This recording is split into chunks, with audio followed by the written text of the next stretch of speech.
설립자를 기억하는 것도 좋지만 그 후임자들, 이런 목사님들 수고 많이 하셨고, 또 제가 알기로 우리 김종환 목사님 큰 수고하셨고, 또 우리 오 목사님 오시기 전에 계셨던 옥수선 목사님 큰 수고하신 줄로 알고, 또 제 제자이면서도 아주 학생 때부터 참 모범이 되고 인성과 실력을 갖춘 우리 오광열 목사님 모시고 교회가 이렇게 발전하게 된 것을 기쁘게 생각을 합니다. 제가 본문을 말씀드리기 전에 75주년이니까 우리 거제교회 어떤 배경에서 세워져 있는 걸 아는 것도 도움이 될 것 같아서 조금 말씀을 드리겠습니다. 우리나라 근대 역사의 중요한 분기점이 1876년도 개항입니다. 한국을 열었다는 뜻이죠. 몇 군데 한국을 열었습니까? 설교시간에 물어봐서 죄송한데 잘 모를 때는 여러 군데 열었습니다. 그래서 그런데 부산, 원산, 인천 세 한국을 열었고, 한국을 열었기 때문에 외국인들이 입국이 가능해지기 때문에 선교사들이 들어오게 되는데 1884년에 알렌 의사가 들어오고 이듬해 85년도에 언도두 아펜셀라가 우리나라 입국하는데 우리나라 들어왔던 최초의 목사 선교사입니다. 이걸 시작으로 해서 장로교를 가지고 말하면 4개 장로교 선교부가 한국에 선교사를 파송했는데 첫 번째가 미국 북장로교 1884년 이후, 두 번째 호주 선교부가 1889년부터 선교사를 보냈고요. 세 번째가 남장로교인데 미국 남장로교가 1892년부터, 네 번째가 카나다 장로교인데 1889년부터 선교사를 보내게 됩니다. 그래서 해방 전까지 우리나라에 1,500명의 선교사가 들어왔어요. 북장로교는 함경도, 평안도, 황해도, 경상북도를, 호주 장로교는 부산과 경남을, 남장로교는 전라남북도와 제주도를, 카나다 장로교는 함경남북도, 간도 지방을 선교해서 교회가 생겨나게 된 거예요. 그런데 제일 많은 선교사를 파송했던 선교단체가 미국 북장로교인데, 북장로교는 처음부터는 서울에서만 일하고 있다가 우리 서울 말고 다른 2개 지역을 개척하자 그래서 선교사를 평양에 보내고 부산에 보냈는데, 제일 먼저 평양 가서 평양 지부를 개척했던 사람이 영어 이름으로 쉐멜 모아펫인데 마포 산밀 선교사예요. 이분이 평양 가서 1893년에 평양 장대현 교회를 설립했습니다. 이게 평양에서 최초의 교회가 되었고, 이 교회를 모처리해서 평양 서문박교회, 평양 남문박교회, 평양 창동교회, 평양 산정인교회가 세워지면서 이북지방의 복음화가 이루어지게 된 거예요. 부산에 파송됐던 선교사가 누구냐면 윌리엄 베어드인데 우리말로 배위량이라고 합니다. 이분이 1891년도 부산에 와가지고 지금의 그때 영선현회를 불렀는데 영주동에서 초락 넘은 고개 지금 코모도 호텔 있는 근처입니다. 거기다 2피지 땅을 사서 그 자기 집을 짓는데 그 집이 부산 지방 2번째 서양식 건물을 짓게 돼요. 그 건물 짓고 그곳에 전도하게 돼서 그렇게 해서 부산 경남 지방에 복음화가 이루어지기 시작합니다. 정리해서 말씀드리면 부산에는 호주 선교부와 미국 북장로교 2개 선교부가 같이 일하게 되기 때문에 두 선교부가 협력하기도 하고 대립하기도 하고 경쟁하면서 부산 경남 지방 복음화가 이루어지기 시작해요. 그래서 1892년에 부산진교회가 설립되고 1893년에 초랑교회가 설립되고 부산지방 세 번째 교회가 1896년에 설립된 제1영도교회가 설립됩니다. 그러다 1905년에 가서 항서교회가 설립됩니다. 그래서 부산진, 초량, 제1영도, 항서 4개 교회를 사초교회를 불렀는데 이것이 부산지방 교회 설립이 시작이 돼요. 같은 1905년에 가까이 수안동에 수안교회가 설립됩니다. 그때는 동네 읍교회를 불렀는데 지금 수안교회가 설립되고, 같은 1905년에 기장의 기장교회, 구포의 구포교회가 설립됩니다. 1907년에 대연교회, 1909년에 초업교회, 1910년에 감만동에 상여원이라고 그때 나병 환자들 뷰 있었는데 그들 위한 상여원 교회가 설립돼요. 이렇게 교회 설립되다가 1919년에 수영교회가 설립되고 1932년도에 부전교회가 설립됩니다. 이렇게 되어갈 때에 해방을 맞게 되는데요. 해방되고 나서 1948년도 10월 달에 우리 거제교회가 설립되는데 거제교회가 설립될 당시에 부산의 장로교회는 31개 뿐이었어요.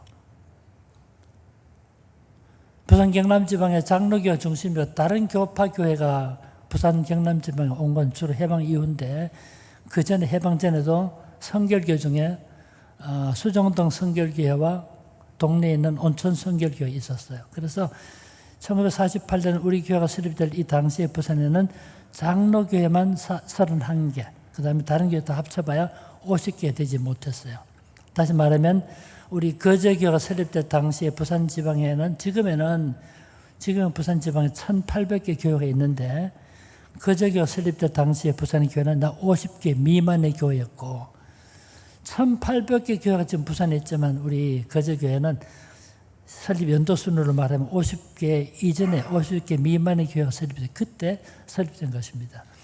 수안교회 안수 집사로 계시던 이갑득 집사가 그때 거제동에 거제 안동에 살면서 새벽마다 새벽 4시에 일어나가지고 수안교 다니면서 새벽종을 쳤던 분이에요. 그런 가운데 믿음이 굳어지니까 내가 교역자로 일해야 되겠다는 마음 먹고 1948년도 신학교 입학하기 전에 전도사라는 타이틀을 가지고 이 교회를 설립하게 됩니다. 공부하던 중에 고려신학교 입학을 해서 나중에 졸업하고 목사가 됩니다만 그렇게 해서 약 8년 가까이 이 교회에서 수임하셨습니다.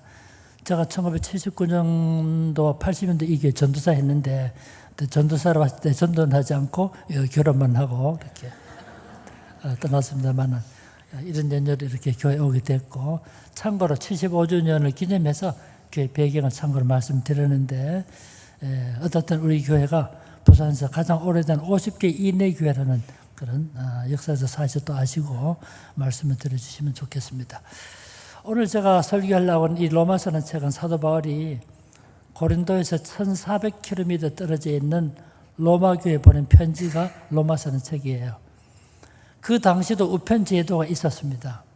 우편 제도를 이용했다면 어떤 사람이 일정 거리를 갖다 주면 또 다른 사람이 일정 거리를 전달해 주는 이런 우편 제도가 있었지만 사도 바울은 편지를 그렇게 보내지 않고 겐그레 교회 일꾼으로 있는 우리 자매 베베라 여자가 겐그레 교회 여자 집사였는데 이분이 바울이 쓴 편지를 들고 1400km 떨어져 있는 로마교회에 전달한 편지가 로마서 책입니다.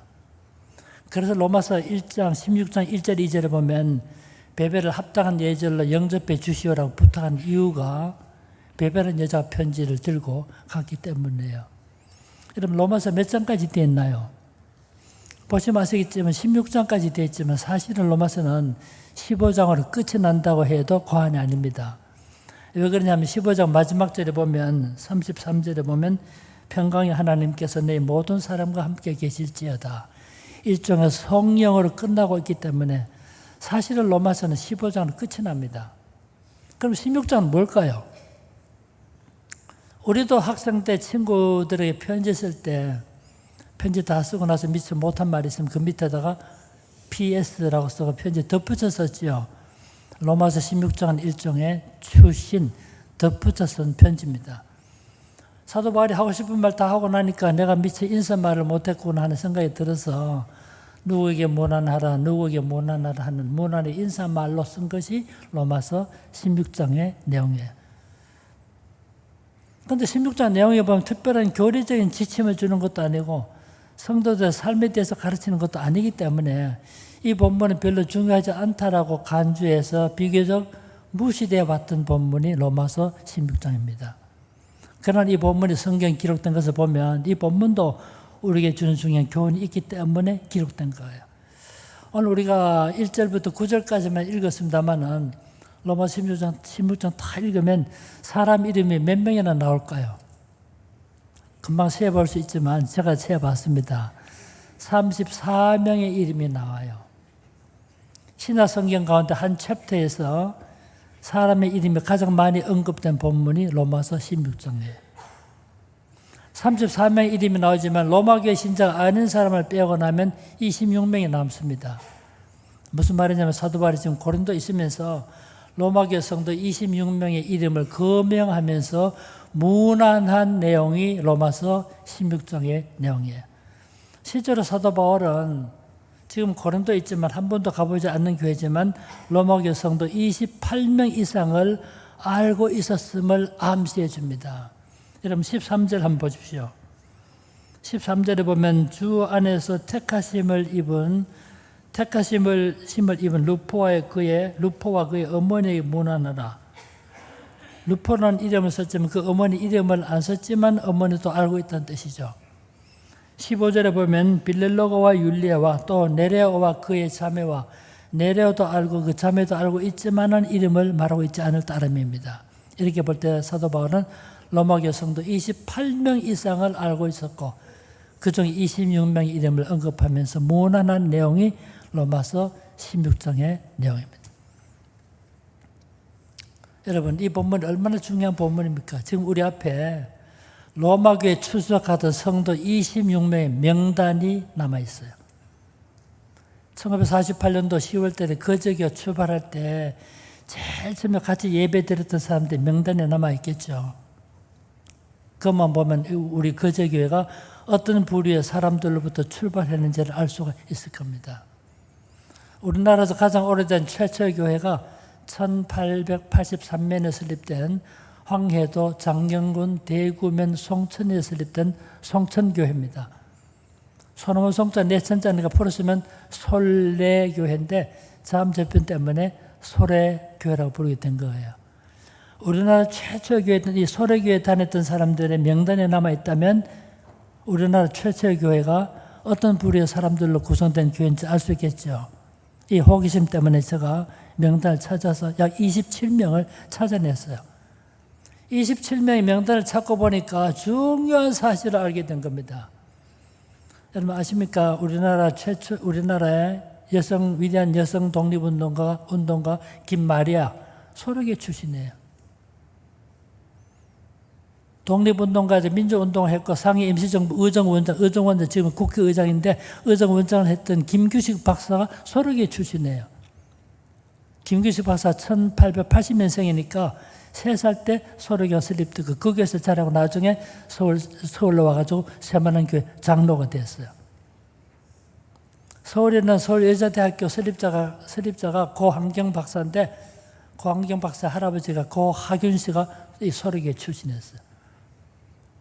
우리나라 최초의 목사가 7명이 1907년에 배출되는데 그 중에 한 사람이 서경조 목사인데 서경조 목사가 소래교회 출신이에요.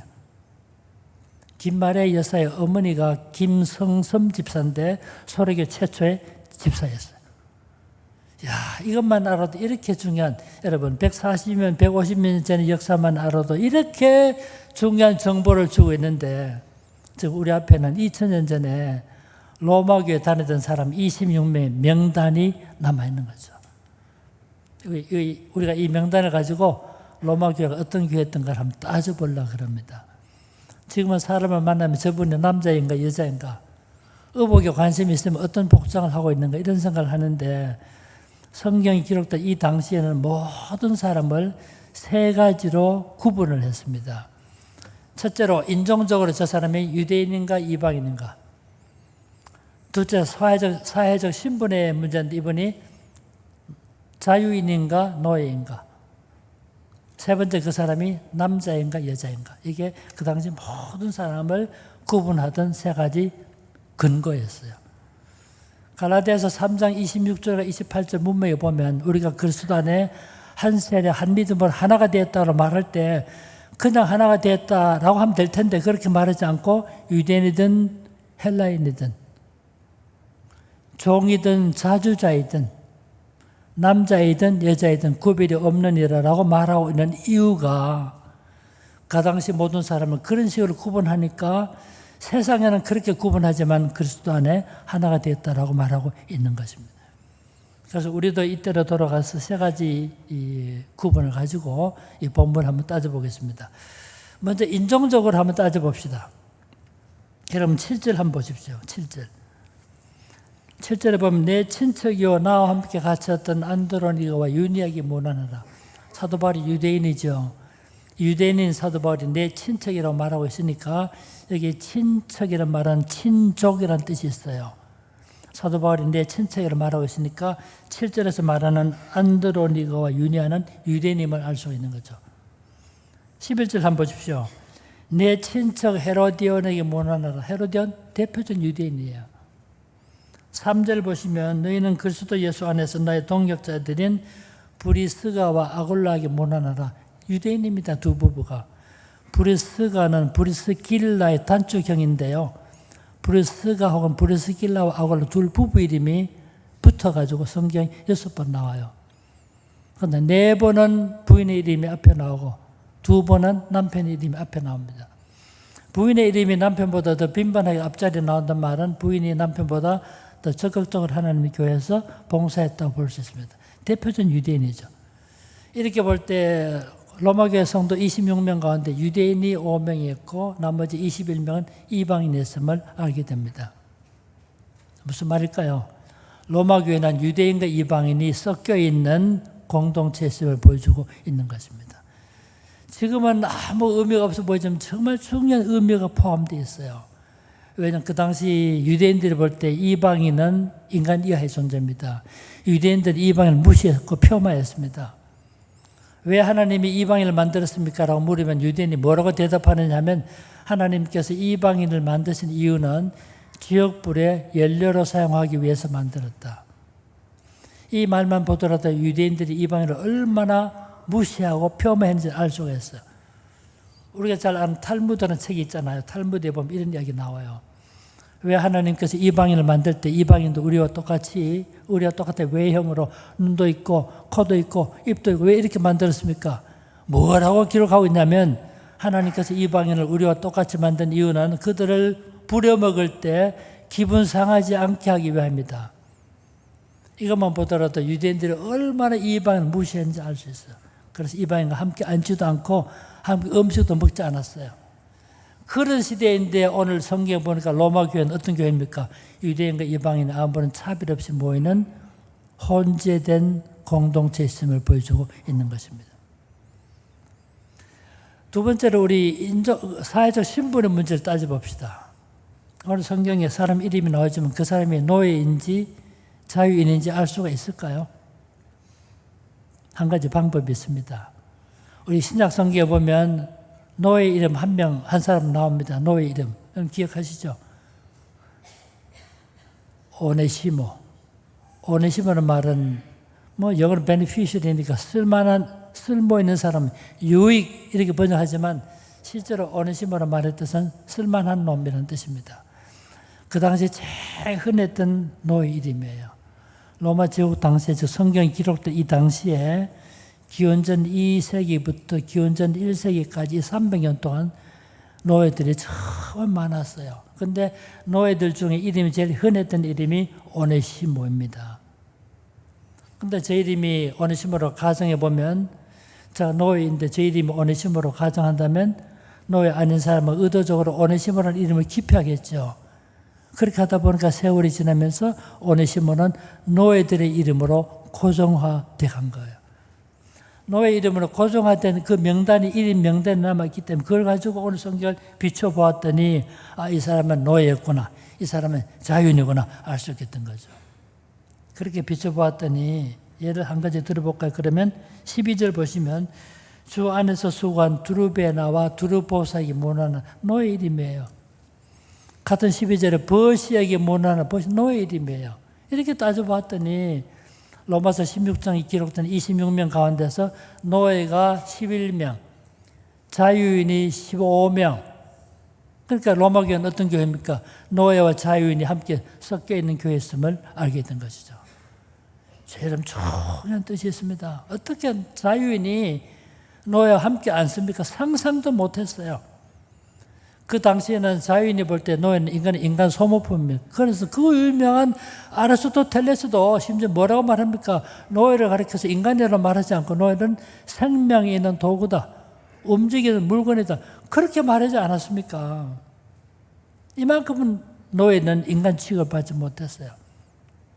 로마 역사책에 보면 세곤투스라는 원로원 의원이 있었는데 세곤투스라는 원로원 의원 집에 그 밑에 400명의 노예가 있었어요. 400명의 노예가 한 지붕 밑에 살았다. 그러니까 이거는 인간이 아니라 동물처럼 산 거죠. 그런데 세곤투스 피살되었어요. 누가 죽인지 모르는데 세곤투스 피살됐다고 400명의 노예가 있으면서도 주인의 생명을 지켜주지 못했다. 그래서 하루 만에 400명 다 처형을 시킵니다.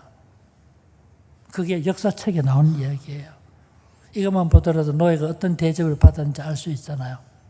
그런데 오늘 본문에 보니까 로마 교회는 노예와 자유인이 함께 섞여 있는 사람이 만든 차별을 철폐하고 한 믿음의 식구가 되었음을 보여주고 있는 거죠. 기독교 복음이 전파되는 곳마다 이런 큰 변화가 나타났습니다. 우리나라 최초의 근대병원이 1885년 4월 10일 날 개원했던 광해원입니다.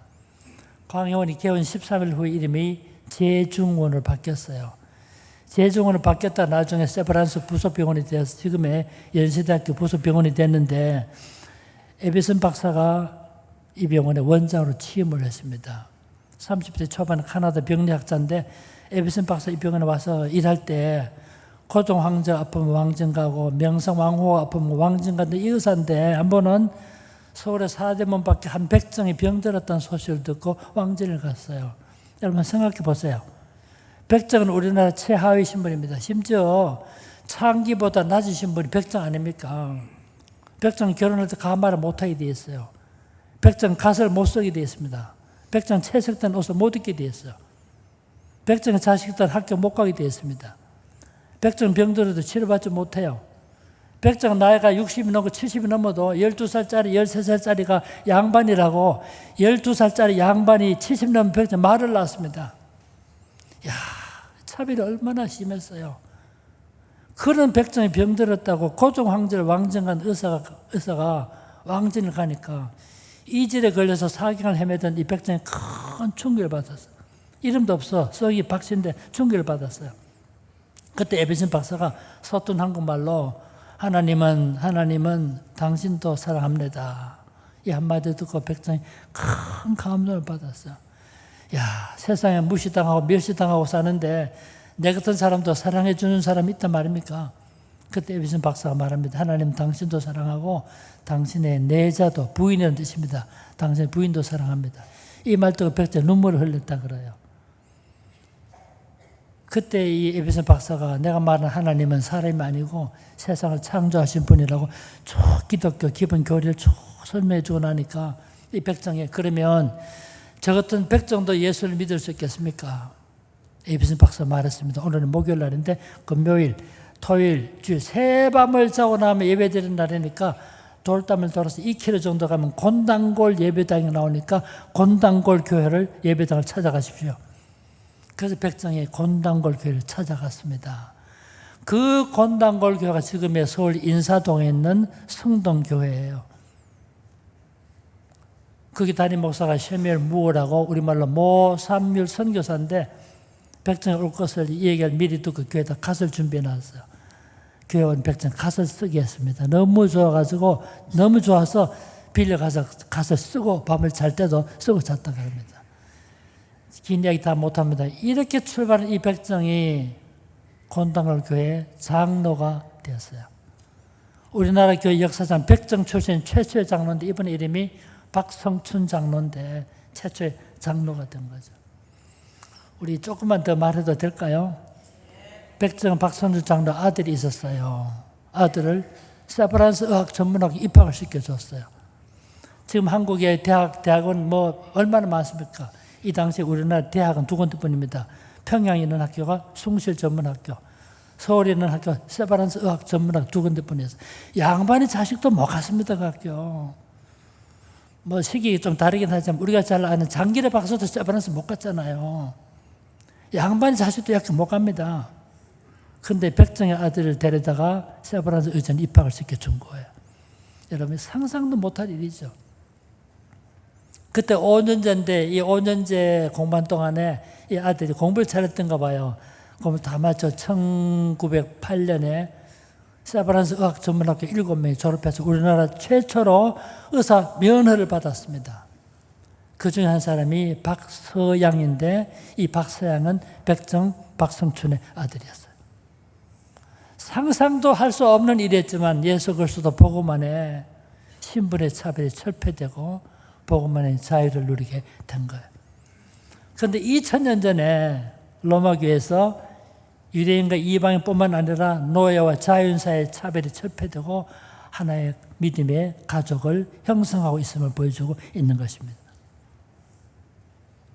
세 번째로 우리 이름을 가지고 성별을 구분해 봅시다. 6절을 보십시오. 너희를 위해서 많이 수고한 마리아에게 문하나. 마리아 남자입니까 여자입니까? 예, 여자 이름이죠. 이렇게 따져봤더니 로마서 16장에 기록된 26명 가운데서 여성이 8명, 남성이 18명. 비율이 조금 맞지는 않지만 남녀 차별 없이 한 믿음의 근속이 되어 있음을 보여주고 있는 거예요. 지금은 남녀 차별이 없어졌지만 여러분 남녀 차별 정말 심했습니다. 여러분 구약 성경만 보더라도 여성을 어떻게 대우했습니까? 사람 인구를 조사할 때도 포함시키지 않았잖아요. 여성은 법정에서 증언의 능력이 없다고 봤기 때문에 여성들이 한 증언은 법적 효과를 지니지 못했어요. 그런 시대인데 로마 교회는 유대인과 이방인, 노예와 자유인뿐만 아니라 여성과 남성의 모든 차별이 철폐된 하나의 공동체였음을 보여주고 있는 거죠. 민주주의 역사가 아주 오래된 미국이라는 나라가 미국에서 여성들에게 투표권을 줬을 때가 1920년입니다. 이제 100년밖에 안 됐어요. 민주주의 역사 더 오래된 영국에서 여성들에게 참정권이 주어졌을 때가 1928년이에요. 100년이 안 됐어요. 그러니까 얼마나 남녀차별이 심했을까요? 하긴 우리나라에서도 기독교 소개되고 나서 처음에 교회는 건물 지을 때도 여성과 남성이 같이 합석할 수 없다고 하기 때문에 기역자로 건물 짓지 않았어요.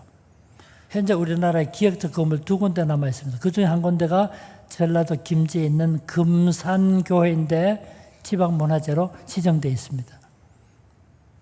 기역자로 건물 짓니까 땅 많이 차지하죠. 건축비 많이 들죠. 할 수 없이 직사각형 건물 짓죠. 앞에 담을 쳤습니다. 담을 쳤으니까 나중에 불편해서 담을 제거했지만 커튼을 쳤습니다. 나중에 커튼도 제거되고 나중에 좌석이 남반석, 여반석 구분돼 앉았어요. 젊은 세대는 잘 모르겠는데 그때 교회 올 때 여러분 자부동 아십니까? 자부동 깔고 예배 드렸잖아요. 그때. 그게 불과 40년 전 일이고 50년 전 일이 아니었어요. 2000년 전 얼마나 심했을까요? 그런데 로마 교회는 인간이 만든 모든 차별을 철폐하고 믿음 안에 하나가 됐음을 보여주고 있는 거죠. 사도 바울이 이 편지를 썼을 때는 문안의 인사말로 썼지만 2000년이 지난 지금 우리가 볼 때 로마 교회가 어떤 교회인지를 보여주고 있는 거예요. 자, 세 가지로 따져봤는데 그러면 이것이 무슨 의미가 있는가를 네 가지로 요약하고 설교를 마치겠습니다. 첫 번째, 사도 바울이 고린도에 있으면서 1400km 떨어져 있는 로마교에 편지하면서 무려 26명의 이름을 거명하면서 문안하고 있다는 말은 성도들의 영적 교류가 얼마나 소중한지를 보여주고 있어요.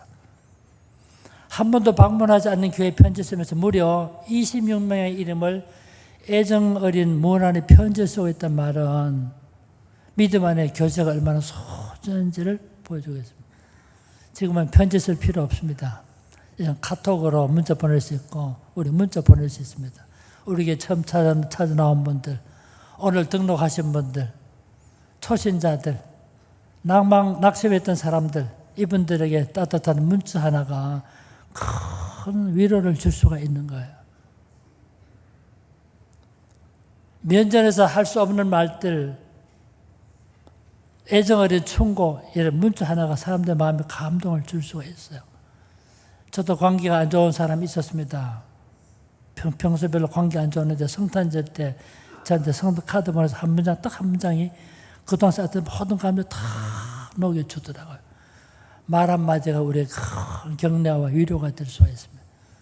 우리 성도들 간에 아름다운 영적인 교류를 나누면서 서로 세워주고 위로해주고 격려해주는 교회가 되시기를 주의 이름으로 축원합니다. 두 번째로 어떻게 이 유대인과 이방인, 노예와 자유인, 여자, 남자가 함께 모일 수 있을까요?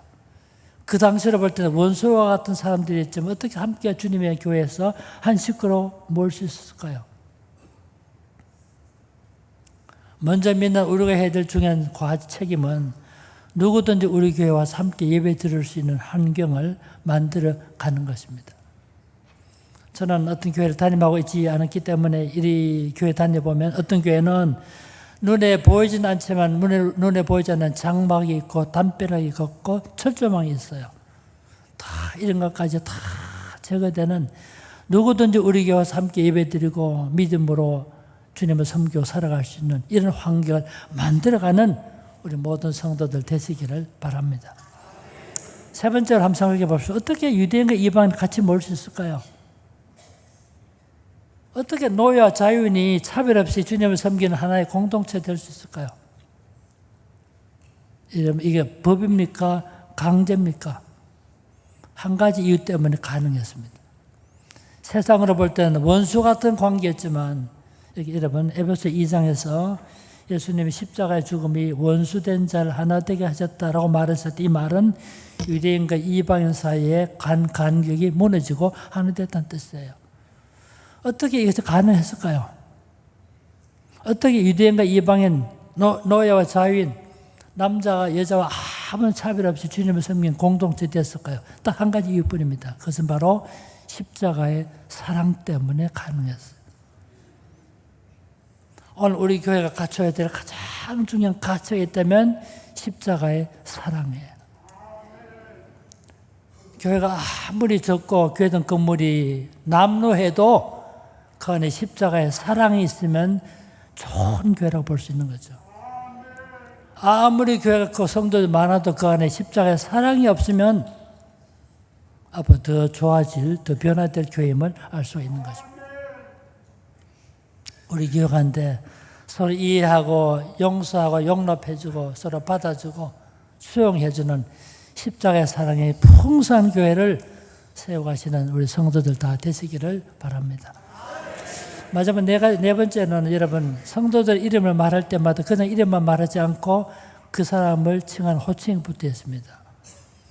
예컨대 6절을 보시면 마리아를 말할 때 그냥 마리아라고 말하지 않고 너희를 위하여, 이 말은 너희 교회를 위하라는 뜻인데 너희 교회를 위해서 많이 수고했던 마리아에게 원하노라. 사람 이름 앞에 그 사람을 칭하는 호칭이 있습니다. 6절 보면 그냥 암블리아라고 말하지 않고 내 사랑하는 암블리아에게 원하노라. 다 좋은 말이지만 한 가지 말씀만 선택한다면 동력자라는 말입니다. 9절에 보면 그리스도 안에서 우리의 동력자인 우르바노와 나의 사랑하는 스다고에게 원하노라. 우리 세상에 타이틀 많습니다. 공기업은 공기업대로, 사기업은 사기업대로, 학교는 학교대로. 저도 학교 오래 있어 봤습니다만 학교도 타이틀 많습니다. 부장, 과장, 국장, 무슨 총장, 부총장, 세상의 타이틀이 대단한 것 같아도 뒤돌아보면 잠시 입고 있다 벗어나는 옷가지 같은 거예요. 세상의 타이틀은 대단한 것 같아도 잠시 입고 있다 벗어나는 옷가지 같은 겁니다. 우리가 결코 포기할 수 없는 한 가지 큰 타이틀이 있다면 우리를 향해서 복음의 동력자라고 불러준다면 이것보다 더 소중한 것이 없습니다. 동력자란 말은 같이 일하는 사람이란 coworkers, 같이 일한다는 뜻인데 같은 목표와 목적을 향해서 함께 일하는 사람이 동력자들이에요. 복음의 동력자, 얼마나 좋은 말입니까? 우리 모두 다 포기해도 포기할 수 없는 한 가지는 복음의 동력자로 사는 것입니다. 이 세상에 복음의 대적자들 얼마나 많습니까?